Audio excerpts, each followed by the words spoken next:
What's going on, everyone? So yesterday we officially got the end of a dynasty. Klay Thompson left the Golden State Warriors and signed with the Dallas Mavericks.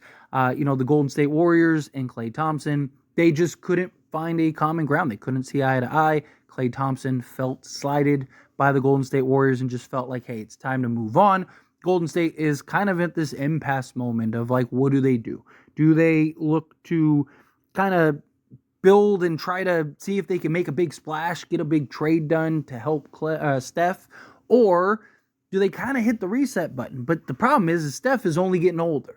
And are you really going to force him to have to kind of carry and play through this year just to, not even make the play-in the stacked West and basically waste another year? Klay, he was not the guy he once was, but he was still a huge piece and kind of also was a kind of stone to keep Steph there, right? Well, now he's gone, and it's like, what do you do if you're the Golden State Warriors? It's quite the predicament that they're going to have to figure out because Steph is still incredible, and he's not getting younger, so got to do something. But Klay Thompson basically had his pick among several teams, but it really boiled down to the Los Angeles Lakers and the Dallas Mavericks.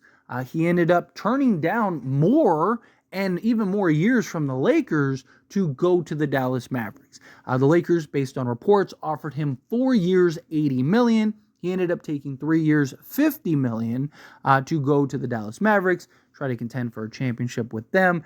Makes sense, right? Lakers, they were a first-round exit, where Dallas, they were a team that was just in the NBA Finals. In theory, you add Klay Thompson with his experience, his championship pedigree, and what he brings, who, again, is not the same player, but still an excellent just three-point shooter. He shot 39% from three on 9 attempts per game, still shot 50% from the field, still an 18-point-a-game guy, and a constant threat.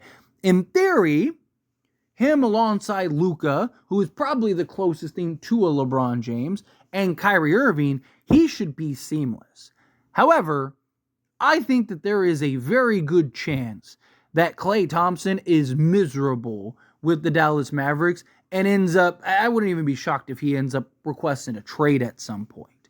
Because Dallas and the way that they play and run their offense makes zero sense for Klay Thompson. Zero. He is a motion shooter. He is a guy that is best, coming off screens. He can go and create his own shot a little bit. He's this constant threat that just has this gravitational pull, and he's able to use that to his advantage, hit shots, and basically constantly create these actions that, if you have this proper ball movement, can really capitalize and highlight on Klay. Not saying he has to take 20 shots a game or anything like that. That's the beauty of Klay. He doesn't need the ball in his hands. But the way Dallas kind of operates is everyone spreads out. They heavily isolate with Luka and Kyrie, and they're basically just generating everything while everyone's just standing around waiting for the pass to be a drive and kick shooter. And they've had moments where they've had, actions and ball movement, and they share the basketball. I mean, look at the playoffs, right? They were all the way up until the Boston series, and then they just kind of completely went away from that. But they were doing a much better job in the postseason, particularly in the Western Conference side of things, of being more free-flow and sharing the basketball and not just being a you go, I go type offense with Kyrie and Luka. However, Dallas is the highest isolation team in the league. They have Luka, who is number 1 in isolations this past year, and Kyrie Irving was number 4. So, again, basically all they do 90% of the time is just Luka on ball, he creates for himself, or he drives and kicks it out to another player, and then they take a shot, or he throws a lob, or whatever, right?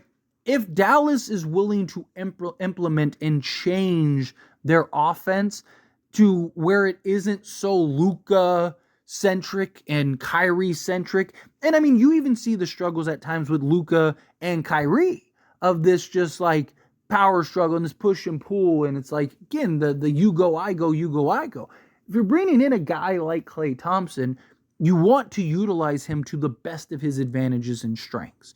And you want to allow him to constantly be that threat, even when you know he's not getting the basketball.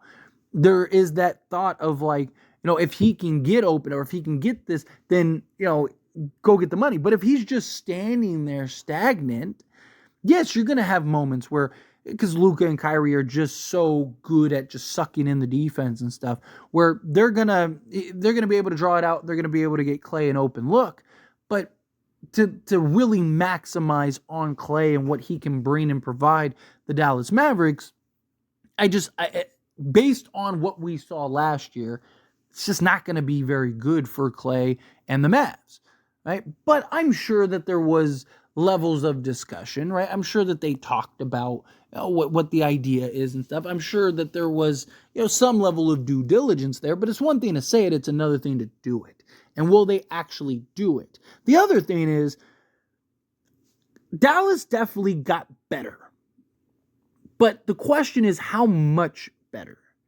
Because they were already in the NBA Finals. They already are an excellent basketball team when they're clicking on all cylinders and everyone's cooking.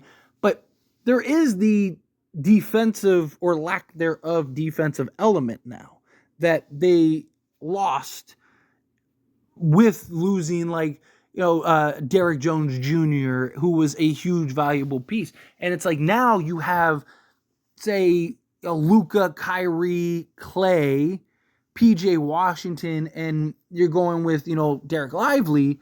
That's just not a great defensive unit. Right? That's not a unit that I think is going to be locking down and stopping very many people.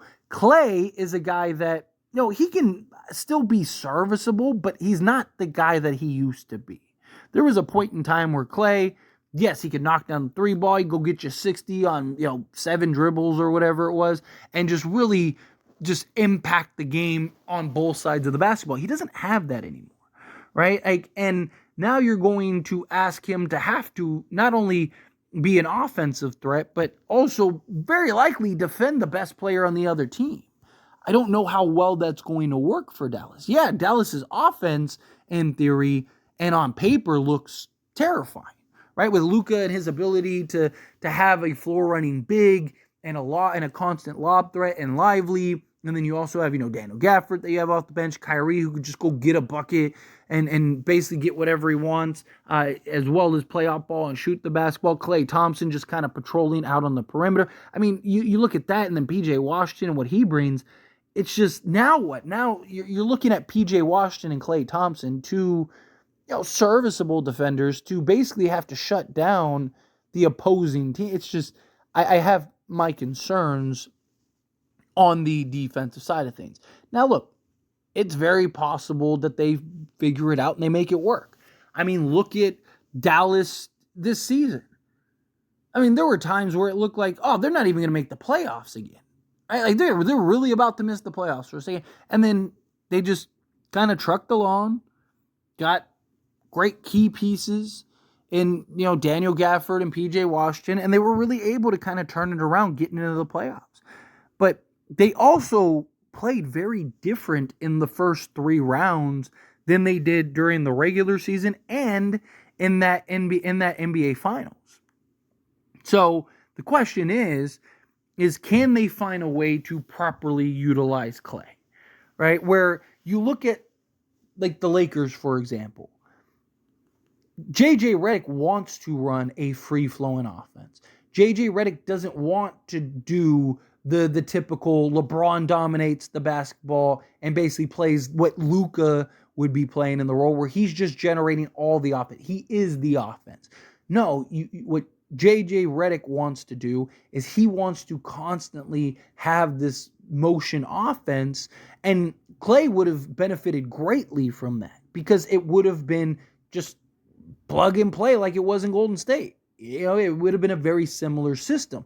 And now to go from that to basically a heavy ISO, you're just kind of spot up waiting to, am I going to get the ball, am I not type thing.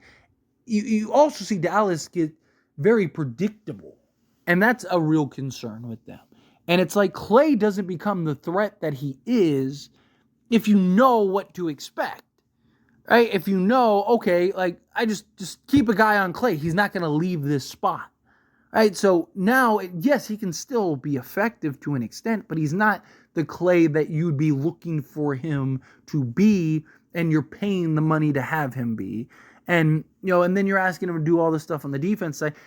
I question the fit with Dallas. Again, if it works, good luck. If they can make it work, they're going to be terrifying.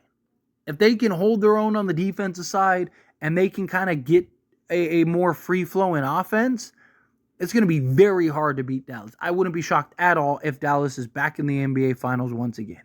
But they have to figure it out on both sides of the basketball. But anyway, as always, this is a discussion. I pass a question on to you. Let me know your thoughts and opinions down in the comments below. What do you think? How do you feel? What are your thoughts?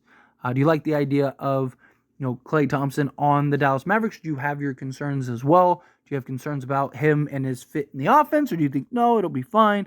Do you have concerns about the defense? Do you have concerns about both? Again, how you feel, whatever your thoughts are. I'd love to hear it. So let me know down in the comments below. That being said, if you haven't liked this video, hit that like button. Helps me a lot. So we enjoy these types of videos, and I truly appreciate it. Not subscribe channel, hit that subscribe button. Turn on the bell notifications. Appreciate y'all. See you in the next one.